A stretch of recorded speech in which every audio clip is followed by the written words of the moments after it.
നമസ്കാരം, എൻ്റെ ഡോക്ടർ എന്ന പരിപാടിയിലേക്ക് ഏവർക്കും സ്വാഗതം. ഇന്ന് നമ്മളോടൊപ്പം ഉള്ളത് ഹെൽത്ത് പോയിന്റിലെ ENT സ്പെഷ്യലിസ്റ്റായ തൗഫീർ സാറാണ്.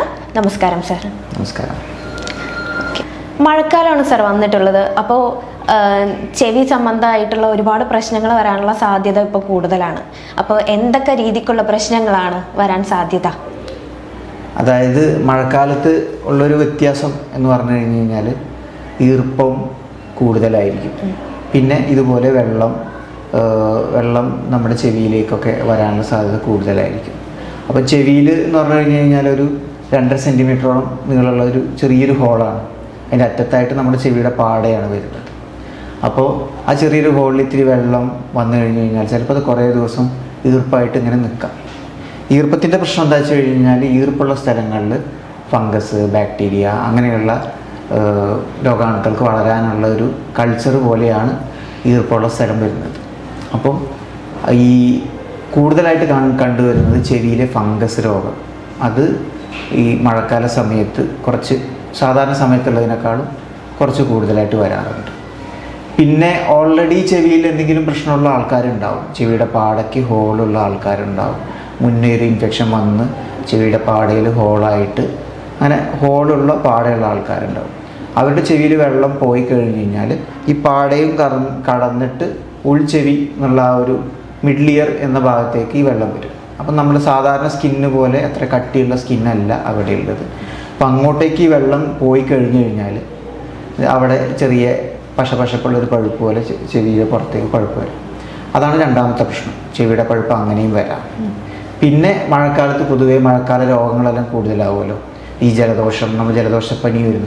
മിക്കവാറും 90% ജലദോഷപ്പനികളും ഈ വൈറസ് കൊണ്ടുള്ള പനികളായിരിക്കും. അപ്പം അത് വരുന്നത് നമ്മുടെ മൂക്കിലും തൊണ്ടയിലുമായിട്ടാണ് മെയിനായിട്ട് വരിക. അങ്ങനെ വന്ന് അത് ട്രീറ്റ് ചെയ്യാതെ ഇങ്ങനെ ഇരിക്കുമ്പോൾ നമ്മുടെ ചെവിയുടെ ഉള്ളിലൊരു ചെറിയ ട്യൂബുണ്ട്. നമ്മുടെ മൂക്കുമായിട്ടും ചെവിയായിട്ടും കണക്ട് ചെയ്യുന്ന യൂസ്റ്റേഷ്യൻ ട്യൂബ് എന്ന് പറഞ്ഞൊരു ട്യൂബ്. ആ ട്യൂബ് വഴി ഈ കഫം ഉള്ള ബാക്ടീരിയ ഉള്ള കഫം ചെവിയുടെ ഉള്ളിലേക്ക് പോയിട്ട് ചെവിയുടെ ഉൾച്ചെവിയിൽ ചെറിയ പഴുപ്പ് പോലെ വന്ന് അത് പാട പൊട്ടി ഒലിക്കാൻ തുടങ്ങും. ഇതൊക്കെയാണ് പൊതുവെ മഴക്കാലമായിട്ട് വരാൻ സാധ്യതയുള്ള അസുഖങ്ങൾ, ചെവിയിൽ പ്രത്യേകിച്ച്. സാധാരണ ഈ ചെവിയിൽ പ്രശ്നങ്ങളുണ്ടെന്ന് അറിയാൻ എന്തെല്ലാം ലക്ഷണങ്ങളായിരിക്കും ഉണ്ടാവുക? അപ്പോൾ ഓരോ രോഗങ്ങളും ഇപ്പോൾ ചെവിയിലാണെങ്കിലും മൂക്കിലാണെങ്കിലും തൊണ്ടയിലാണെങ്കിലും നമ്മളെപ്പോഴും മനസ്സിലാക്കുക, രോഗാവസ്ഥയാണെന്ന് മനസ്സിലാക്കുക പേഷ്യൻ്റ് പറയുന്ന കഥ കേട്ടിട്ടാണ്. അവർ പറയുന്ന കഥകൾ സൂക്ഷ്മമായിട്ട് കേട്ടിട്ടാണ് നമ്മൾ മനസ്സിലാക്കുക. അപ്പം ചെവിയിലാണെന്നുണ്ടെങ്കിൽ വരുന്ന പ്രധാന ലക്ഷണങ്ങൾ ഒന്ന് ചെവി വേദന തന്നെയാണ്. ഓക്കെ, ചെവി വേദനയായിട്ട് വരും. അപ്പോൾ ചെവി വേദന പല കാര്യങ്ങൾ കൊണ്ട് വരാം. ഈവൻ പല്ല് വേദന പോലും ചെവി വേദനയായിട്ട് വരാം, അല്ലെങ്കിൽ തൊണ്ടയിലുള്ള വേദന പോലും ചെവി വേദനയായിട്ട് വരാം. അപ്പോൾ കൂടുതലായിട്ട് വരുന്ന ചെവിയിലെ ലക്ഷണം ചെവി വേദന തന്നെയാണ്. പിന്നെ അടുത്ത ലക്ഷണമായിട്ട് വരുന്നത് ചെവിയിൽ നിന്ന് പുറത്തേക്ക് പഴുപ്പായിട്ട് വലിക്കുന്നതാണ്. പൊതുവെ ചെവിയുടെ പുറമേയുള്ള ഈ ബാക്ടീരിയയോ ഫംഗസോ ഉള്ള അസുഖങ്ങൾ വന്നാൽ, പിന്നെ അതുപോലെ ഈ ഉൾച്ചെവിയിലുള്ള മുന്നേ പറഞ്ഞല്ലോ ഈ ഉൾച്ചെവിയിലുള്ള പഴുപ്പ് പോലുള്ളത് വന്നു കഴിഞ്ഞാൽ ചെവിയുടെ ഉള്ളിൽ നിന്ന് ചെവിയുടെ പാട പൊട്ടി ചെറുതായിട്ട് പഴുപ്പ് പോലെ ഒലിച്ചു വരും. അപ്പം രണ്ടാമത്തെ പ്രശ്നം ഒന്ന് പഴുപ്പ് വരിക എന്നുള്ളതാണ്. പിന്നെ ചെവിയുടെ ചുറ്റുവട്ടത്ത് നീര് വന്നിട്ട് തടിക്കുക. അതായത് നീര് വന്ന് തടിച്ച് വളരെ പെയിൻഫുൾ ആയിട്ടുള്ളൊരു സ്വെല്ലിങ് പോലെ നീര് വന്ന് തടിക്കും. അതാണ് അടുത്ത മൂന്നാമത്തെ ലക്ഷണം. പിന്നെ ചെവിയുടെ ചൊറിച്ചിലെല്ലാം പറഞ്ഞ് കുറേ ആൾക്കാർ വരാറുണ്ട്. പക്ഷെ പൊതുവേ കാര്യമായിട്ടുള്ള പ്രോബ്ലംസ് ഒന്നും ചെവിയുടെ ചൊറിച്ചിൽ നമുക്കങ്ങനെ കാണാറില്ല. അത് ഒരു നോർമലായിട്ടുള്ള സ്കിന്നിലെ ചൊറിച്ചിൽ വരുമ്പോൾ ചെവിയുടെ ഉള്ളിൽ ഒരുപാട് ഞരമ്പുകൾ, അത് 3ഓളം ഞരമ്പുകൾ പല വഴിക്കായിട്ട് മുന്നിൽ നിന്നും താഴെ നിന്നും സൈഡിൽ നിന്നും 3ഓളം ഞരമ്പുകൾ വരുന്നുണ്ട്. അപ്പോൾ ഒരു സാധാരണ സ്കിന്നിൽ വരുന്നതിനേക്കാൾ കൂടുതൽ ചൊറിച്ചിൽ ചെവിയിൽ വരാം. അപ്പം പൊതുവേ നമുക്ക് ചെവിയിൽ ചൊറിച്ചിലായിട്ട് വന്നു കഴിഞ്ഞാൽ അങ്ങനെ പ്രശ്നങ്ങളൊന്നും കാണാറില്ല. ആദ്യം പറഞ്ഞ ഈ 2-3 ലക്ഷണങ്ങൾ ഉണ്ടെങ്കിൽ എന്തായാലും ചെവിയിൽ എന്തെങ്കിലും പ്രശ്നം ഉണ്ടെന്നാണ് അർത്ഥം. പിന്നെ അവസാനമായിട്ട് വരുന്നത് കേൾവിക്കുറവ്, ചെവിയുടെ ഉള്ളിൽ നീര് കെട്ടിക്കിടക്കുന്ന പോലെ, നമ്മുടെ ഈ വെള്ളത്തിൻ്റെ ഉള്ളിൽ ചെവിയുടെ ഉള്ളിൽ വെള്ളം കയറിയ പോലത്തെ ഒരു ഫീല്. ഇതൊക്കെയാണ് പൊതുവെ ചെവിയിലെ ലക്ഷണങ്ങൾ ആയിട്ട് വരാറുള്ളത്. പിന്നെ ചെവിയിലെ മൂളിച്ച പോലെയുള്ളതും, പിന്നെ ചില തലകറക്കങ്ങളും ചെവിയുടെ പ്രോബ്ലംസ് ഉണ്ടെങ്കിൽ നമുക്ക് ഫീൽ ചെയ്യാം. അപ്പം ഇത്തരം പ്രോബ്ലങ്ങളൊക്കെ ഉണ്ട് എന്നുണ്ടെങ്കിൽ, നമുക്ക് ചെവിയിൽ എന്തെങ്കിലും ചെറിയ തകരാറുണ്ട് എന്നുണ്ടെങ്കിൽ എന്തായാലും ഡോക്ടറെ കാണിക്കുന്നത് തന്നെയാണ് നല്ലത്. ഇപ്പൊ തലകറക്കം എന്നൊക്കെ പറഞ്ഞല്ലോ, അപ്പൊ ഈ ഒരു ഇയർ ബാലൻസിന്റെ പ്രശ്നവും അതല്ലാതെ ഇപ്പോൾ BP ലോ അങ്ങനെയുള്ള പ്രശ്നവും തമ്മിൽ എങ്ങനെ വേർതിരിച്ചറിയാൻ പറ്റും? തലകറക്കത്തിൻ്റെ ഒരു തമാശ എന്താ വെച്ച് കഴിഞ്ഞാൽ, തലകറക്കമായിട്ടൊരു പേഷ്യൻ്റ് വന്നു കഴിഞ്ഞ് കഴിഞ്ഞാൽ അവരുടെ സ്റ്റോറി ഇട്ട് കഴിഞ്ഞാൽ ഈവൻ ഡോക്ടർക്ക് പോലും തലകറക്കം വരും.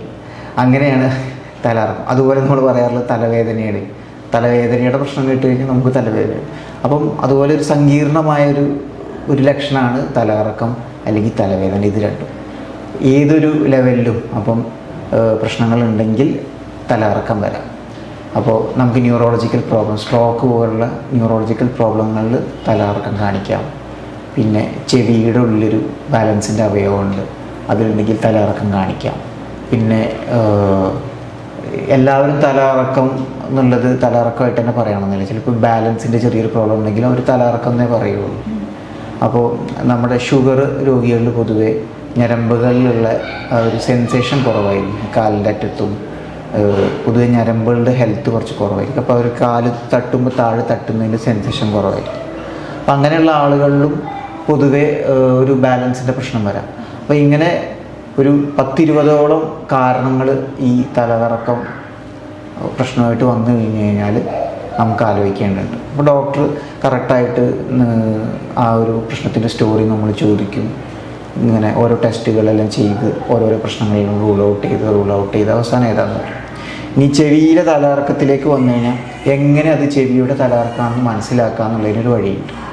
ഇത് ചെവിയുടെ തലകറക്കം പൊതുവേ അങ്ങനെ അപകടകാരിയായ തലകറക്കമല്ല. സ്ട്രോക്ക് പോലെയൊന്നുള്ള പ്രശ്നങ്ങൾ എന്തായാലും ചെവിയിലെ തലകറക്കം ഉണ്ടെങ്കിൽ വരില്ല. അപ്പോൾ ചെവിയിലെ തലകറക്കങ്ങളാണെങ്കിൽ പൊതുവെ അതിൻ്റെ ലെങ്ത് കുറവായിരിക്കും. ഒരുപാട് നേരം നമുക്ക് തലകറങ്ങില്ല. നമ്മളൊരു സെക്കൻഡ് നേരം അല്ലെങ്കിൽ ഒരു മിനിറ്റിന് താഴെയൊക്കെ തലകറങ്ങും. മെയിനായിട്ട് ചെവിയുടെ ബാലൻസിൻ്റെ പോവുക എന്ന് പറയുന്ന പ്രശ്നത്തിൽ നമുക്ക് ഒന്ന് കിടക്കുമ്പോൾ പെട്ടെന്നൊരു തലകറക്കും, പിന്നെ ഒരു ചെറിയ ക്ഷീണം, അങ്ങനെ വരുള്ളൂ. പിന്നെ ചില ചെവിയുടെ നീര് വരുന്ന തലകറക്കങ്ങൾ ചിലപ്പോൾ അത് കുറേ നേരം നീണ്ടു നിൽക്കാം. എന്നിരുന്നാലും അത് ന്യൂറോളജിക്കൽ ആയിട്ടുള്ള സ്ട്രോക്ക് പോലുള്ള ഒരു പ്രശ്നങ്ങളുടെ അത്രയ്ക്കും കോംപ്ലിക്കേറ്റഡ് ആയിട്ടുള്ളൊരു പ്രശ്നമാവാറില്ല. ഓക്കെ, അപ്പോൾ ചെവിയിലെ തലകറക്കമാണെന്നുണ്ടെങ്കിൽ അത് കമ്പാരിറ്റീവ്ലി കുറച്ച് നേരം കറക്കമായിട്ട് ഉണ്ടാവുള്ളൂ. അതിനുശേഷമുള്ള ക്ഷീണമായിരിക്കും കൂടുതൽ. പിന്നെ നമ്മുടെ തലയുടെ മൂവ്മെൻറ്റ്സ് വരുമ്പോഴാണ് ഈ ഒരു തലകറക്കം കൂടുതലായിട്ട് ഫീൽ ചെയ്യുക. ചെവിയിൽ എന്തെങ്കിലും പ്രാണികളൊക്കെ പെടുന്ന സമയത്ത് ഇപ്പോൾ വീട്ടിലെ അമ്മമാരൊക്കെ ആണെങ്കിലും കുട്ടികളുടെ ആണെങ്കിലും അല്ലെങ്കിൽ മുതിർന്നവരുടെ ആണെങ്കിലും ചിലപ്പോൾ വെള്ളം ഒഴിക്കുക, അതല്ലെങ്കിൽ വെളിച്ചെണ്ണ ഉപയോഗിക്കുക, അതൊക്കെ ചെയ്യുന്നുണ്ട്. അതൊക്കെ സേഫ് ആണോ? ചെവിയുടെ കാര്യത്തിൽ അത് സേഫ് ആണെന്ന് തന്നെ പറയാം. അപ്പോൾ ചെവിയിലൊരു പ്രാണി കയറിയാൽ നമ്മൾ സേഫ് ആവാൻ ഏറ്റവും ചെയ്യേണ്ടത് ആദ്യം ആ പ്രാണീനെ കൊല്ലുക എന്നുള്ളതാണ്. അപ്പോൾ വെള്ളം ഒഴിച്ചു കഴിഞ്ഞ് കഴിഞ്ഞാൽ ഒന്നുകിൽ പ്രാണി ശ്വാസം മുട്ടി പുറത്തേട്ട് ചാടും, അല്ലെങ്കിൽ പ്രാണി അതിനുള്ളിൽ കെട്ട് അവിടെ ഇരുന്ന് പ്രാണി പറക്കാൻ കഴിയാതെ ചാടും. അപ്പം ചത്ത് കഴിഞ്ഞാൽ ആ പ്രാണിയെ എടുക്കാൻ കമ്പാരിറ്റീവ്ലി എളുപ്പമായിരിക്കും. ചത്ത് കഴിഞ്ഞാൽ പിന്നെ അവിടെ പ്രാണി കാരണമുള്ള മുറിവ് ഉണ്ടാകാനുള്ള സാധ്യത കുറവാണ്. ഇതിൻ്റെ ഒരേ ഒരു പ്രശ്നമായിട്ട് എനിക്ക് തോന്നിയിട്ടുള്ളത് എന്താ വെച്ച് കഴിഞ്ഞാൽ, ചെവിയുടെ പാടയ്ക്ക് എന്തെങ്കിലും ഇഞ്ചുറിയോ കാര്യങ്ങളോ ഉണ്ടെന്നുണ്ടെങ്കിൽ ഇത് ഒഴിച്ചു കഴിഞ്ഞ് കഴിഞ്ഞാൽ ചെവിയുടെ ഉള്ളിലേക്ക് പോകും. അത് മാത്രമേ ഒരു പ്രശ്നമായിട്ട് ഉണ്ടാവുള്ളൂ. പക്ഷെ 90% ആൾക്കാരുടെയും പാടയ്ക്ക് അങ്ങനെ പ്രശ്നമൊന്നും ഉണ്ടാവാറില്ല. അപ്പോൾ ഫസ്റ്റ് എയ്ഡ് എന്നുള്ള നിലയിൽ ചെവിയിൽ വെള്ളം ഒഴിച്ചാലും മതി, വെളിച്ചെണ്ണ ഒഴിക്കണം എന്നില്ല, വെള്ളം ഒഴിച്ചാലും മതി. വെള്ളം കമ്പാരിറ്റീവ്ലി എണ്ണയേക്കാൾ സേഫാണ്. വെള്ളം ഒഴിച്ചിട്ട് കുറച്ച് നേരം ആ സൈഡിലേക്ക് കിടക്കുക, എന്നിട്ട് അനക്കം നിൽക്കുന്നുണ്ടോ എന്ന് നോക്കുക. ഏറ്റവും നല്ലത് അടുത്തുള്ള ഒരു ജനറൽ പ്രാക്ടീഷണറെങ്കിലും പോയി ഒന്ന് കാണിക്കുക എന്നുള്ളതാണ്. ഇപ്പോൾ സാധാരണയായി സൈനസൈറ്റിസ് എന്ന് പറഞ്ഞിട്ടുള്ള ഒരു പ്രശ്നം എല്ലാവരിലും പറഞ്ഞു കേൾക്കുന്ന ഒന്നാണ്. അതിനെക്കുറിച്ച് എന്താണ് കുറച്ച് ആധികാരികമായി സാർക്ക് പറയാൻ പറ്റുമോ? അപ്പോൾ നമ്മുടെ മൂക്കിനുള്ളിൽ ഉള്ള ചെറിയ ചെറിയ മുറികളെ പോലെയുള്ള ഒരു ഭാഗമാണ് സൈനസ്. അതായത് നമ്മുടെ മൂക്കിൽ ശ്വാസം പോകുന്ന വഴിക്ക് പുറമെ, മൂക്കിൽ നിന്ന് തൊണ്ടയിലേക്ക് ശ്വാസം പോകുന്ന വഴിക്ക് പുറമെ നമ്മുടെ തലയോട്ടിയുടെ ഉള്ളിലായിട്ട് എയർ ഫീൽഡ് ആയിട്ടുള്ള ചെറിയ ചെറിയ ഭാഗങ്ങളാണ് സൈനസ്. അപ്പോൾ ഈ സൈനസുകൾക്ക് ചെറുതായിട്ടുള്ള രീതിയിൽ അവർ കഫം പോലെയുള്ള ഇത് മൂക്കിൻ്റെ എന്താ പറയുക മോയ്സ്ചറൈസേഷൻ്റെ ഭാഗമായിട്ട് നമ്മൾ നേരെ വലിക്കുന്ന വായു കുറച്ച് ഡ്രൈ ആയിരിക്കും. അത് മോയ്സ്ചറൈസ് ചെയ്യാതെ നമ്മുടെ ലങ്സിലേക്ക് പോയി കഴിഞ്ഞ് കഴിഞ്ഞാൽ നമുക്ക് പല അസുഖങ്ങളും വരാം. അതുകൊണ്ട് മൂക്കിൻ്റെ മെയിനായിട്ടുള്ള ഫങ്ഷനായിട്ട് നമ്മൾ പറയുന്നത് ഈ മോയ്സ്ചറൈസേഷനാണ്. അപ്പോൾ അതിൻ്റെ ഭാഗമായിട്ടുള്ള ഒരു ഫങ്ഷനാണ് ഈ സൈനസുകൾക്ക് പൊതുവെ വരുന്നത്. അതിന് പുറമേ സൈനസുകളിൽ നൈട്രസ് ഓക്സൈഡ് പോലെയുള്ള ചെറിയ ചെറിയ ഗ്യാസസ് ഒക്കെ ഉണ്ട്. അപ്പോൾ അതൊക്കെ ആ മൂക്കിൻ്റെ ഫങ്ഷനായിട്ട് ഭാഗമായിട്ട് വരുന്നതാണ്. അപ്പം സൈനസുകളുടെ ഉള്ളിൽ ചെറിയ ചെറിയ കഫം ഉണ്ടാക്കുന്ന ചെറിയ ചെറിയ ഗ്രന്ഥികളുണ്ട്. അവിടുന്ന് കഫം ഉണ്ടാകുന്നു. അത് മെല്ലെ മെല്ലെ മെല്ലെ മൂക്കിൻ്റെ ബാക്കിലോട്ടാണ് വരുന്നത്. ഫ്രണ്ടിലോട്ട് ഒരിക്കലും നമുക്ക് കഫം വരാറില്ലല്ലോ. മൂക്കിൻ്റെ ബാക്കിലോട്ട് ആ സ്കിന്ന് മെല്ലെ മെല്ലെ കൊണ്ടുപോയി തൊണ്ടയിലേക്ക് പോകും. അപ്പോൾ ആ സൈനസുകളിലെ ആ ഡ്രെയിനേജ് ഉണ്ടല്ലോ, ആ പോകുന്ന കഫം പോകുന്ന ഡ്രെയിനേജ് ഉണ്ടല്ലോ, ആ ഡ്രെയിനേജുകളിൽ ബ്ലോക്ക് എന്ത് സംഭവിക്കുക, ആ സൈനസുകളുടെ ഉള്ളിൽ കഫം നിറഞ്ഞ് അത് ചെറിയ ചെറിയ വേദനകളെ പോലെ ഉണ്ടാക്കിയിട്ടു. ഇതിനെയാണ് നമ്മൾ പൊതുവെ സൈനസൈറ്റിസ് എന്ന് പറയുന്നത്. എല്ലാ തലവേദനയും സൈനസൈറ്റിസ് അല്ല. അപ്പോൾ സൈനസൈറ്റിസ് ഉണ്ടെങ്കിൽ തലവേദനയുടെ കൂടെ കഫം തൊണ്ടയിലേക്ക് ഇറങ്ങി വരുന്ന പ്രശ്നം, അതുപോലെ പനി, അതുപോലെയുള്ള ലക്ഷണങ്ങൾ കൂടെ ഉണ്ടാകും. പിന്നെ പൊതുവെ നമ്മൾ പറയുക ഒരു സൈനസൈറ്റിസ് ഓഫീസ് ഹെഡേക്ക് എന്ന് പറയും. അതായത് ഓഫീസ് സമയത്ത് ഹെഡേക്ക് ഉണ്ടാവും, രാത്രി കിടക്കാറാകുമ്പോഴേക്ക് ഹെഡേക്ക് മാറും. അപ്പോൾ നമ്മൾ കിടന്നുറങ്ങുന്ന സമയത്ത് നമ്മൾ തല ഇങ്ങനെ ഹൊറിസോണലായിട്ട് കിടന്നുറങ്ങും. അപ്പം ഇവിടെ ഒരു ഫ്രണ്ടൽ സൈനസ് എന്നുള്ളൊരു സൈനസ് ഉണ്ട്, ചെറിയൊരു സൈനസ്. അപ്പോൾ ആ സൈനസിൻ്റെ ഡ്രെയിനേജ് നമ്മൾ കിടക്കുന്ന സമയത്ത് വല്ലാണ്ട് വരില്ല. നമ്മൾ നേരെ എഴുന്നേറ്റ് നിൽക്കുമ്പോൾ ആ ഡ്രെയിനേജ് മെല്ലെ മെല്ലെ മെല്ലെ ഒന്ന് നല്ല രീതിയിൽ ആക്ട് ചെയ്യും, അവിടെയുള്ള കഫം ക്ലിയർ ആവും. അപ്പം ഫ്രണ്ടൽ സൈനസിൽ കഫം കൂടുതലുണ്ടെങ്കിൽ അത് ഡ്രെയിൻ ചെയ്യാൻ സമയം കിടക്കുമ്പോൾ കൂടുതലെടുക്കും. അപ്പോൾ എന്താ സംഭവിക്കുക, നമ്മൾ കിടക്കുന്ന സമയത്ത് ആ സൈനസിൻ്റെ ഉള്ളിൽ കഫം കെട്ടിക്കിടക്കും. പക്ഷെ നമ്മൾ എണീറ്റ് ഒന്ന് അങ്ങോട്ടും ഇങ്ങോട്ടൊക്കെ നടന്ന് നമ്മുടെ വർക്കിനെല്ലാം പോയി ഒരു ഉച്ച സമയമാകുമ്പോഴേക്ക് ആ സൈനസ് എല്ലാം ക്ലിയർ ആയിട്ടുണ്ടാവും. അപ്പോൾ അങ്ങനെ സൈനസിൻ്റെ ആ തലവേദന മാറും. അപ്പോൾ ഓരോ സൈനസിനും ഓരോ പാറ്റേൺ ഉണ്ട്. അപ്പോൾ ഞാൻ ഇൻട്രസ്റ്റിംഗ് ആയ രീതിയിൽ ആ ഒരു ഫ്രണ്ടൽ സൈനസിൻ്റെ കാര്യം പറഞ്ഞത് മാത്രമേ ഉള്ളൂ. അപ്പം എല്ലാ തലവേദനയും സൈനസൈറ്റിസ് അല്ല. ഓക്കെ. പിന്നെ അതിൻ്റെ കൂടെ എപ്പോഴും എന്തെങ്കിലുമായിട്ടുള്ള ലക്ഷണങ്ങൾ കാണും. ഏത് തരത്തിലുള്ള ലക്ഷണങ്ങളാണ്? പറഞ്ഞല്ലോ, ഒന്ന് തൊണ്ടയുടെ പിന്നിലേക്ക് കഫം ഇറങ്ങി വരിക, രണ്ടാമത്തത് പനി, പിന്നെ ഈ പറയുന്ന പാറ്റേൺ, അങ്ങനെയുള്ള കാര്യങ്ങളുണ്ടാവും. പിന്നെ മൂക്കിലെപ്പോഴും ഒരു നീര് വരുന്ന പോലെ, മൂക്കിൽ നിന്ന് നീരൊലിക്കുന്ന പോലെ, അതുപോലെ കഫം കെട്ടിക്കിടക്കുന്ന ഒരു ഫീല്, അങ്ങനെയുള്ള കാര്യങ്ങളെല്ലാം അതിൻ്റെ കൂടെ ഉണ്ടാവും. വേദന ഉണ്ടാവും. തലവേദനയാണ് ആണല്ലോ മെയിനായിട്ട് പറയുന്നത്. അതിൻ്റെ കൂടെ ഈ ലക്ഷണങ്ങളൊക്കെ ഉണ്ടാകുമ്പോഴാണ്. ഇതിന് പരിഹാരമായിട്ട് എന്താണ് ചെയ്യാൻ പറ്റുക? സൈനസ് ഏതൊരു തലവേദനയ്ക്കും നമ്മൾ കെയർഫുള്ളായിട്ട് ഇവാലുവേറ്റ് ചെയ്തതിന് ശേഷം മാത്രമേ ട്രീറ്റ്മെൻറ്റ് പറയാറുള്ളൂ. അപ്പോൾ ആദ്യം ഒരു തലവേദനയായിട്ടുള്ള ഒരു പേഷ്യൻ്റ് നമ്മുടെ അടുത്തേക്ക് വന്നു കഴിഞ്ഞാൽ നമ്മൾ ആദ്യം ഈ പറയുന്ന പോലെ സൈനസൈറ്റിസ് ആണോ, മൈഗ്രെയിൻ തലവേദനയാണോ, അതുപോലെ വേറെ എന്തെങ്കിലും ന്യൂറോളജിക്കലായിട്ടുള്ള തലവേദനകളാണോ, പിന്നെ ചിലപ്പോൾ ചില പല്ലുവേദനകളും, പിന്നെ മുഖത്തേക്കുള്ള ഞരമ്പിൻ്റെ വഴികളിലുള്ള ചെറിയ ചെറിയ പ്രശ്നങ്ങൾ കാരണമുള്ള വേദനകൾ, ഒരുപാട് തലവേദനകളുണ്ട്. അപ്പോൾ ഏതാണെന്ന് നമുക്ക് മനസ്സിലാക്കാൻ ആദ്യം നമ്മൾ പേഷ്യൻസിൻ്റെ കഥ, ഈ പറയുന്ന ഹിസ്റ്ററി കാര്യങ്ങൾ ചോദിച്ചറിയും. അതിനുശേഷം നമ്മൾ കെയർഫുള്ളായിട്ട് ഈ പറയുന്ന പോലെ മൂക്കും തൊണ്ടയും എല്ലാം എക്സാമിൻ ചെയ്യും. അതിനുശേഷം നമ്മൾ ആവശ്യമുള്ള ടെസ്റ്റുകൾ കാര്യങ്ങൾ ചെയ്യും. അത്യാവശ്യമാണെന്നുണ്ടെങ്കിൽ ഈവൻ CT സ്കാൻ, മൂക്കിൻ്റെ CT സ്കാൻ കാര്യങ്ങൾ ചെയ്യേണ്ടി വരും. ഇതെല്ലാം ചെയ്ത് കഴിഞ്ഞ് കഴിഞ്ഞാൽ നമുക്ക് അവസാനം സൈനസൈറ്റിസ് ആണോ അല്ലേ, ഇനി വേറെ എന്തെങ്കിലും അസുഖമാണോ എന്നൊക്കെ മനസ്സിലാവും. ഈ സൈനസൈറ്റിസ് വന്നു കഴിഞ്ഞാൽ ജീവിതകാലം മുഴുവൻ ഉണ്ടാവും, അത് മാറില്ല എന്ന് പറയുന്നത് കേൾക്കാറുണ്ട്. അത് ശരിയാണോ? അതൊരിക്കലും ശരിയല്ല. ഞാൻ പറഞ്ഞല്ലോ, മൂക്കിൻ്റെ സൈനസുകളുടെ ഡ്രെയിനേജ് ബ്ലോക്ക് ആവുന്നതുകൊണ്ടാണ് സൈനസൈറ്റിസ് എന്നുള്ളൊരു പ്രശ്നം ഉണ്ടാവാറുണ്ട്. അപ്പോൾ നമ്മൾ സമയാസമയം വലിയ സൈഡ് എഫക്ട്സ് ഇല്ലാത്ത മരുന്നുകൾ കൊണ്ട് തന്നെ മിക്കവാറും വരുന്നതിൽ ഒരു 60-70% തലവേദനകളും നമുക്ക് മരുന്ന് കൊണ്ട് തന്നെ ഭേദമാക്കാൻ പറ്റാറുണ്ട്. രണ്ടാമതായിട്ട് മരുന്ന് കൊണ്ട് ഭേദമാക്കാൻ പറ്റാത്തത് നമ്മൾ ഈ ഡ്രെയിനേജ് ക്ലിയർ ചെയ്യാൻ വേണ്ടിയിട്ട് സൈനസൈറ്റിസിൻ്റെ സർജറി കാര്യങ്ങൾ നമ്മൾ എൻഡോസ്കോപ്പിക്കായിട്ട്, അതായത് കീ ഹോൾ സർജറി ആയിട്ട് ചെയ്യാറുണ്ട്. അപ്പോൾ അതിന് മെയിനായിട്ടുള്ള കടമ്പ എന്ന് പറഞ്ഞു കഴിഞ്ഞാൽ ആ സൈനസുകൾ നമ്മൾ ക്ലിയർ ചെയ്യുക. ആ കഫം പോകുന്ന ഡ്രെയിനേജ് നമ്മൾ വലുതാക്കി വെക്കുക. മരുന്നുകൾ, സൈഡ് എഫക്റ്റ് കുറഞ്ഞ മരുന്നുകൾ, അതായത് ടാബ്ലറ്റ്സ് ആയിട്ട് ഗുളികകളായിട്ട് കഴിക്കുമ്പോൾ നമ്മുടെ രക്തത്തിൽ മൊത്തം പോകുന്നതിൻ്റെ ഭാഗമായിട്ടേ മൂക്കിലേക്ക് ആ മരുന്ന് എത്തുന്നുള്ളൂ. പക്ഷേ നമ്മൾ മൂക്കിൽ ഉപയോഗിക്കുന്ന സ്പ്രേകളായിട്ടൊക്കെ ഉപയോഗിക്കുമ്പോൾ അതിന് കമ്പാരിറ്റീവ്ലി സൈഡ് എഫക്ട്സ് കുറവായിരിക്കും. ആ മൂക്കിലെത്തുന്ന കോൺസെൻട്രേഷനിലേ നമ്മളത് ഉപയോഗിക്കുന്നുള്ളൂ. അതുകൊണ്ട് അത് രക്തത്തിലേക്ക് പോകുമ്പോഴേക്ക് വളരെ മൈന്യൂട്ടായിട്ടുള്ളൊരു കോൺസെൻട്രേഷനാണ്. അത് അപ്പോൾ തന്നെ ബോഡി ന്യൂട്രലൈസ് ചെയ്യും.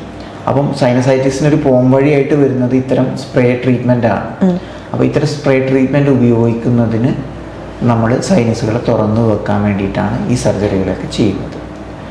അപ്പോൾ മാറ്റാൻ പറ്റുമോ എന്ന് വെച്ച് കഴിഞ്ഞാൽ പൂർണ്ണമായും മാറ്റാൻ പറ്റുന്ന അസുഖങ്ങളിൽ ഒന്നാണ് സൈനസൈറ്റിസിൻ്റെ തലവേദന. അപ്പോൾ നമ്മൾ അതിന് മുന്നേ തലവേദന സൈനസൈറ്റിസിൻ്റെ തലവേദനയാണെന്ന് ഉറപ്പുവരുത്തണം. അപ്പോൾ അതിന് ഡോക്ടറെ കാണിച്ച് അതിൻ്റെ ലക്ഷണങ്ങളും കാര്യങ്ങളെല്ലാം നമ്മൾ ഇവാലുവേറ്റ് ചെയ്യണം. ആവശ്യമുള്ള സ്കാൻസ് എല്ലാം ചെയ്താലേ നമുക്ക് മനസ്സിലാവും. ചെവിക്ക് പെട്ടെന്നൊരു പരിക്ക് പറ്റി, അതല്ലെങ്കിൽ ചെവിയിലൂടെ ബ്ലഡ് വരുന്നു എന്ന് പറയുന്ന സാഹചര്യത്തിൽ നമ്മൾ എന്താണ് ആദ്യം ചെയ്യേണ്ടത്? ഓക്കെ, അപ്പോൾ മിക്കവാറും ചിലപ്പോൾ ആക്സിഡൻ്റലായിട്ട് പറ്റുന്നതാവാം, അല്ലെങ്കിൽ ചിലപ്പോൾ എന്തെങ്കിലും ഈ അടിപിടിയുടെ ഭാഗമായിട്ട് പറ്റുന്നതാവാം. അപ്പം അങ്ങനെ ചെവിയുടെ പാട പൊട്ടി നമ്മുടെ അടുത്തേക്ക് പേഷ്യൻസ് വരാറുണ്ട്. അവരിലെല്ലാം കോമൺ ആയിട്ട് ചെയ്യുന്നൊരു മിസ്റ്റേക്ക് എന്ന് വെച്ച് കഴിഞ്ഞാൽ ഡ്രോപ്സ് ഒഴിക്കുക എന്നുള്ളതാണ്. അപ്പോൾ ചെവിയിൽ എന്തെങ്കിലും പരിക്ക് പറ്റിക്കഴിഞ്ഞാൽ നമ്മൾ ഒരിക്കലും ഡ്രോപ്സ് ഒഴിക്കാൻ പാടില്ല. ചെവിയുടെ ഒരു പാടയ്ക്ക് ഹോള് വന്നെന്നിരിക്കട്ടെ, നമ്മളത് ഡ്രൈ ആയിട്ട് ഒരു മാസത്തോളം നോക്കിക്കഴിഞ്ഞ് കഴിഞ്ഞാൽ ചിലപ്പോൾ പാടയുടെ സ്കിന്ന് വന്നെന്ന് വരാം. പക്ഷെ നമ്മൾ വെറുതെ ശ്രദ്ധിക്കാണ്ട് എന്തെങ്കിലും ചെയ്യേണ്ടതെന്ന് വിചാരിച്ചിട്ട് അടുത്തുള്ള ഒരു കടയിൽ പോയിട്ട് നമ്മൾ ഡ്രോപ്സ് വാങ്ങിച്ച് ചെവിയിൽ ഒഴിച്ച് കഴിഞ്ഞാൽ ആ ഒരു ഉണ്ടായ ഹോള് ഹീൽ ചെയ്യാനുള്ള സാധ്യത കുറയുകയാണ് ചെയ്യുന്നത്. ഓക്കെ, പിന്നെ പാനിക്കാവേണ്ട കാര്യമില്ല. പൊതുവെ ചെവിയിൽ നിന്ന് രക്തം വന്നിട്ട് ഒരുപാട് രക്തസ്രാവം പോലെ അങ്ങനെ വരുമൊന്നുമില്ല. ഇത്തിരി രക്തം വന്നിട്ട് നിൽക്കും. ഇനിയിപ്പോൾ കുറേ കുട്ടികളാണെന്നുണ്ടെങ്കിൽ കുട്ടികൾ കളിക്കുന്നതിനിടയിൽ ബഡ്സ് എന്തെങ്കിലും ചെവിയിലിട്ട് പെട്ടെന്ന് ഓടി വരാറുണ്ട്. മിക്കവാറും പാരൻസ് പാനിക്കായിട്ടാണ് വരാറ്. അങ്ങനെ പാനിക്കാവേണ്ട കാര്യമൊന്നും ചെവിയുടെ രക്തത്തിനോ മൂക്കിലെ രക്തത്തിനോ ഒന്നും പൊതുവെ ഉണ്ടാവാറില്ല. അപ്പോൾ ഇത്തിരി രക്തം വന്നത് തനിയെ നിൽക്കും. ഇനി രക്തം വന്നില്ലെങ്കിൽ തന്നെ പുറമേ ഒരു കോട്ടൺ വെച്ച് കൊടുക്കുക. അപ്പോൾ ആ രക്തം അവിടെ ക്ലോട്ട് ചെയ്ത്, അതായത് കട്ട പിടിച്ചിട്ട് തനിയെ നിന്നോളൂ യൂഷ്വലി. ഇനി പറ്റുവാണെന്നുണ്ടെങ്കിൽ അടുത്ത ഡോക്ടറെ പറ്റുന്ന രീതിയിൽ പെട്ടെന്ന് കാണിക്കുക. അപ്പോൾ ഒരിക്കലും ചെവിയിൽ ഡ്രോപ്സ് ഒഴിക്കരുത്. ചെവിയിൽ എന്തെങ്കിലും ഇതുപോലെ ബ്ലഡോ കാര്യങ്ങളോ വന്നു കഴിഞ്ഞാൽ ഒരിക്കലും ഡോക്ടറെ കാണിക്കാതെ ചെവിയിൽ ഡ്രോപ്സ് ഉപയോഗിക്കരുത്. പിന്നെ ഈ പറയുന്ന പോലെ ചെവിയിൽ വെള്ളം കയറാൻ അനുവദിക്കാൻ പാടില്ല. ചെവി ഡ്രൈ ആയിട്ട് കീപ്പ് ചെയ്യുക. അങ്ങനെയുണ്ടെങ്കിൽ നാച്ചുറലി ചെറിയ ചെവിയുടെ ഇഞ്ചുറികളോ ഈവൻ പാടയിലുള്ള ഇഞ്ചുറി പോലും തനിയെ ഹീൽ ചെയ്യും. കുട്ടികളിലാണോ അതോ മുതിർന്നവരിലാണോ ഈ ENT പ്രോബ്ലംസ് കൂടുതലായിട്ട് വരുന്നത്? എല്ലാ ഏജ് ഗ്രൂപ്പിലും നമ്മുടെ ENT പ്രോബ്ലംസ് ഉള്ള പേഷ്യൻസ് ഉണ്ട്. കുട്ടികളിലാണെങ്കിൽ ദശയുടെ പ്രോബ്ലമായിട്ട്, മൂക്കിലെ ദശയുടെ പ്രോബ്ലമായിട്ട് ഒരുപാട് കുട്ടികൾ വരാറുണ്ട്. മൂക്കിലെ ദശ എന്ന് വെച്ച് കഴിഞ്ഞാൽ നോർമലായിട്ട് നമ്മുടെ ടോൺസിൽ എന്നൊക്കെ പറയുന്ന പോലത്തെ ഒരു ടിഷ്യൂ ആണ്. അതായത് ഒരു ടിഷ്യൂ ആണ് നമ്മുടെ തൊണ്ടയുടെ മുകളിലായിട്ട് മൂക്കിൻ്റെ പിന്നിലായിട്ടുള്ളത്. അത് മൂക്കിൻ്റെ ഈ മുന്നേ പറഞ്ഞ ഡ്രെയിനേജിന് ബ്ലോക്ക് ചെയ്യും. അപ്പോൾ ബ്ലോക്ക് ചെയ്യുമ്പോൾ എന്ത് പറ്റുക വെച്ച് കഴിഞ്ഞാൽ, ഒന്ന് കുട്ടികൾ വാ തുറന്നുറങ്ങും, കൂർക്കം വലി അങ്ങനെയുള്ള ബുദ്ധിമുട്ടുകൾ, ഉറക്കത്തിലെ ബുദ്ധിമുട്ടുകളായിട്ടൊക്കെ കുട്ടികൾ വരാറുണ്ട്. പിന്നെ ഈ ദശ ഉണ്ടെങ്കിൽ അതിൻ്റെ കൂടെ ഈ ചെവിയിൽ നീര് വരിക എന്നുള്ളൊരു പ്രശ്നം വരും. ഈ മുന്നേ പറഞ്ഞാൽ ജലദോഷമൊക്കെ വന്നു കഴിഞ്ഞ് കഴിഞ്ഞാൽ മൂക്കും ചെവിയും തമ്മിലൊരു കണക്ഷനുണ്ട്. ആ കണക്ഷൻ വഴി ചെവിയുടെ ഉള്ളിലേക്ക് നീര് വരുന്ന പോലെ വരും. അത് പിന്നീട് അത് ചെവി പഴുപ്പായിട്ടും പാട പൊട്ടുന്നതായിട്ടൊക്കെ കാണാറുണ്ട്. പിന്നെ ബാക്കി മുതിർന്നവരിലാണെങ്കിൽ കൂടുതൽ വരാറുള്ളത് കേൾവി പ്രശ്നങ്ങളായിട്ടാണ്. ഈ പ്രായത്തിൻ്റെതായുള്ള കേൾവിക്കുറവും പിന്നെ അതുപോലെ തലകറക്കങ്ങളും എല്ലാ ഏജ് ഗ്രൂപ്പിൽ നിന്നും ENTയിലേക്ക് പേഷ്യൻസ് വരാറുണ്ട് പൊതുവെ. ഇപ്പോൾ കൗമാരക്കാരിലും കേൾവിക്കുറവ് എന്നുള്ളത് കണ്ടുവരുന്നുണ്ട്. അപ്പോൾ അതിനെന്തൊക്കെയാണ് പരിഹാര മാർഗമായിട്ട് നിർദ്ദേശിക്കാൻ പറ്റുക? വളരെ നല്ലൊരു ചോദ്യമാണ്. കാരണം നമ്മൾ തീരെ മൈൻഡ് ചെയ്യാത്ത നമ്മുടെ ഒരു സിദ്ധിയാണ് നമ്മുടെ കേൾവി എന്നുള്ളത്. അത് വളരെ അമൂല്യമായൊരു സംഭവമാണ്. അപ്പോൾ പണ്ടൊന്നും ഇത്രയും ലൗഡ് സൗണ്ടും കാര്യങ്ങളും അങ്ങനെയൊന്നും ഉണ്ടായിരുന്നില്ല. അപ്പം പൊതുവേ പറയുന്ന കാര്യം, നമുക്ക് കാഴ്ചയില്ല എന്നുണ്ടെങ്കിൽ നമ്മൾ ലോകത്തെ കാണില്ല. പക്ഷെ നമുക്ക് കേൾവി ഇല്ല എന്നുണ്ടെങ്കിൽ നമുക്ക് സംസാരിക്കാൻ പറ്റില്ല, ലോകം നമ്മളെ കാണില്ല. നമുക്ക് കേൾക്കാനും പറ്റില്ല, സംസാരിക്കാനും പറ്റില്ല, ലോകം നമ്മളെ കാണുകയില്ല. അതാണ് കേൾവി ഇല്ല എന്നുള്ളതിൻ്റെ പ്രശ്നം. അപ്പോൾ ഈ നമ്മൾ വെടിക്കെട്ട് ഇപ്പോൾ ഓൺലൈനിലെല്ലാം ഭയങ്കരമായിട്ട് വെടിക്കെട്ടുകൾ ആഘോഷിക്കാറുണ്ട്. നെന്മാറ, ഇവിടെ കൂടുതൽ, അവിടെ കൂടുതൽ, നമ്മുടെ ഡിബേറ്റ്സ് കാര്യങ്ങൾ വരെ വരാറുണ്ട്. പക്ഷെ വെടിക്കെട്ട് വളരെ ആരോഗ്യത്തിന് പ്രശ്നം ഉണ്ടാക്കുന്ന ഒന്നാണ്. സാധാരണ ഗതിക്ക് നമ്മളൊരു ഫാൻ കറങ്ങുന്നത് പോലും 40 ഡെസിബൽ സൗണ്ടിലാണ് കറങ്ങുന്നത്. അതൊരു ട്രെയിൻ പോകുന്ന സൗണ്ട് ആയാൽ 120 ഡെസിബൽ എന്നൊക്കെ പറഞ്ഞിട്ട് അത്രയും കൂടിയ സൗണ്ടുകളാണ്. അതിൻ്റെ എത്രയോ 10 മടങ്ങുള്ള സൗണ്ടാണ് ഈ വെടിക്കെട്ടും. പിന്നെ അതുപോലെ DJ-കൾ, ഇപ്പോൾ റോഡിലൂടെ എല്ലാം DJ ആയിട്ട് പോകുന്നുണ്ടല്ലോ, അതെല്ലാം വളരെ കൂടിയ തോതിലുള്ള സൗണ്ടുകളാണ് ഉണ്ടാക്കുന്നത്. അപ്പം അതിന് ചെവി ഒരു അരമണിക്കൂറോളം എക്സ്പോസ്ഡ് ആയാൽ തന്നെ നമ്മുടെ കേൾവി ചിലപ്പോൾ കംപ്ലീറ്റ് ആയിട്ടോ അല്ലെങ്കിൽ പാർഷ്യലായിട്ടോ നമുക്ക് നഷ്ടപ്പെടാം. അതുകൊണ്ട് നമുക്ക് കിട്ടിയൊരു സിദ്ധിയാണ് കേൾവി. നമ്മൾ ഉത്തരവാദിത്വ ബോധത്തോടു കൂടി തന്നെ പെരുമാറണം. അപ്പോൾ അതിന് ചെയ്യേണ്ട കാര്യങ്ങളൊന്ന്, അനാവശ്യമായിട്ട് ഇയർബഡ്സ് ഉപയോഗിച്ച് നല്ല സൗണ്ടിൽ ഉപയോഗിക്കാണ്ടിരിക്കുക. ഇതുപോലുള്ള DJ അങ്ങനെയുള്ള കാര്യങ്ങളെല്ലാം വരുമ്പോൾ ഈ സ്പീക്കറുകളിൽ നിന്ന് നല്ല രീതിയിൽ അകലം പാലിക്കുക. അതുപോലെ വെടിക്കെട്ട് വരുമ്പോൾ ആ വെടിക്കെട്ടിൻ്റെ അടുത്ത് നല്ല രീതിയിൽ അകലം പാലിക്കുക. അല്ലെങ്കിൽ വെടിക്കെട്ടൊന്നും പോകാതിരിക്കുന്നതന്നെയാണ് നല്ലത്, എൻ്റെ ഒരു അഭിപ്രായം. ഇപ്പോൾ കേൾവിക്കുറവ് വന്നു കഴിഞ്ഞാൽ അത് പരിഹരിക്കാൻ പറ്റുമോ? ഇപ്പോൾ ഡ്രോപ്സോ അങ്ങനെയുള്ള കാര്യങ്ങൾ എന്തെങ്കിലും യൂസ് ചെയ്തിട്ട്, ഇപ്പോൾ പുതിയ എക്യുപ്മെൻറ്റ്സ് ഒന്നും യൂസ് ചെയ്യാതെ അല്ലെങ്കിൽ ഒരു സർജറി ഇല്ലാതെ നമുക്ക് കേൾവിക്കുറവ് പരിഹരിക്കാനുള്ള എന്തെങ്കിലും മാർഗമുണ്ടോ? ഒരു തവണ കേൾവിക്കുറവ് വന്നു കഴിഞ്ഞു കഴിഞ്ഞാൽ ഡ്രോപ്സ് കൊണ്ട് ഒരിക്കലും നമുക്കത് പരിഹരിക്കാൻ പറ്റില്ല. പിന്നെ കേൾവിക്കുറവ് ഇമ്പ്രൂവ് ആവാൻ വേണ്ടിയിട്ട് നമുക്ക് വേണമെന്നുണ്ടെങ്കിൽ സപ്ലിമെൻറ്റ്സ്, വൈറ്റമിൻ സപ്ലിമെൻറ്റ്സ് അതുപോലുള്ള കാര്യങ്ങളെല്ലാം ഞരമ്പിൻ്റെ ഹെൽത്തിന് വേണ്ടി കഴിക്കാവുന്നേ ഉള്ളൂ. അതുകൊണ്ട് ഒരിക്കലും കേൾവി ഇമ്പ്രൂവ് ആവില്ല. കേൾവി കുറവ് വരുന്നതിൻ്റെ തോത് കുറയും, അത്രയേ ഉള്ളൂ. പിന്നെ ഇപ്പോൾ നിലവിൽ സർജറികളുണ്ട് കേൾവിക്കുറവിന്. കംപ്ലീറ്റ് ആയിട്ട് കേൾവി ഇല്ലാത്ത പല ചെവികളിലും, ഈവൻ കുട്ടികളല്ലാതെ മുതിർന്നവരായാൽ പോലും കോക്ലിയർ ഇംപ്ലാന്റേഷൻ എന്നൊരു ഓപ്ഷനുണ്ട്. അതൊക്കെ വലിയ വലിയ സർജറികളാണ്. അപ്പോൾ ഡ്രോപ്സ് കൊണ്ടൊന്നും ഒരിക്കലും, അതുപോലെ എന്തെങ്കിലും ഒറ്റമൂലികൾ കൊണ്ടൊന്നും നഷ്ടപ്പെട്ട കേൾവി തിരിച്ചു കിട്ടാൻ പോകുന്നില്ല. സാർ, അവസാനമായിട്ടുള്ളൊരു ചോദ്യമാണ്. ചെവിയുടെയും കേൾവിയുടെയും ആരോഗ്യത്തിന് ശ്രദ്ധിക്കേണ്ട കാര്യങ്ങൾ എന്തൊക്കെയാണ്? പ്രേക്ഷകരോട് സാർക്ക് പറയാനുള്ളത് എന്താണ്? ഓക്കെ, അപ്പോൾ ചെവിയുടെ മുന്നേ പറഞ്ഞ പോലെ ചെവിയുടെ ആരോഗ്യത്തിന് ചെവി ഡ്രൈ ആയിട്ട് സൂക്ഷിക്കുക, ചെവിയിലേക്ക് വെള്ളം പോകാൻ ശ്രദ്ധിക്കുക. പിന്നെ ഈ ഉയർന്ന തോതിലുള്ള ഹൈ ഡെസിബൽ സൗണ്ട്, അത്തരം ശബ്ദങ്ങളിൽ നിന്ന് മാറി നിൽക്കുക. പിന്നെ അനാവശ്യമായിട്ട് ചെവിയിൽ തൊടാതിരിക്കുക. ചെവി യൂഷ്വലി സെൽഫ് ക്ലീനിങ് ആയ ഒരു അവയവമാണ്. നമ്മളതിൽ ബഡ്സ് ഇടേണ്ടയോ നമ്മളത് ക്ലീൻ ചെയ്യേണ്ടയോ ഒരു കാര്യവും നമുക്ക് ആവശ്യം വരുന്നില്ല. അപ്പോൾ അനാവശ്യമായിട്ട് ചെവി തൊടാതിരിക്കുക. ഇത്രയും കാര്യങ്ങൾ ശ്രദ്ധിച്ചാൽ തന്നെ നമ്മുടെ കേൾവിക്കോ ചെവിയുടെ ആരോഗ്യത്തിന് വലിയ പ്രശ്നങ്ങളില്ലാതെ നമുക്ക് മുന്നോട്ട് പോകാം. ഇത്രയും നേരം നമ്മളോട് സംസാരിച്ചത് ഹെൽത്ത് പോയിന്റിലെ ENT സ്പെഷ്യലിസ്റ്റായ തൗഫീർ സാറാണ്. വളരെ നല്ലൊരു എക്സ്പീരിയൻസ് ആയിരുന്നു നമുക്ക് സാറിൻ്റെ അടുത്ത് നിന്ന് കിട്ടിയത്. അപ്പോൾ താങ്ക് യു സാർ. നന്ദി.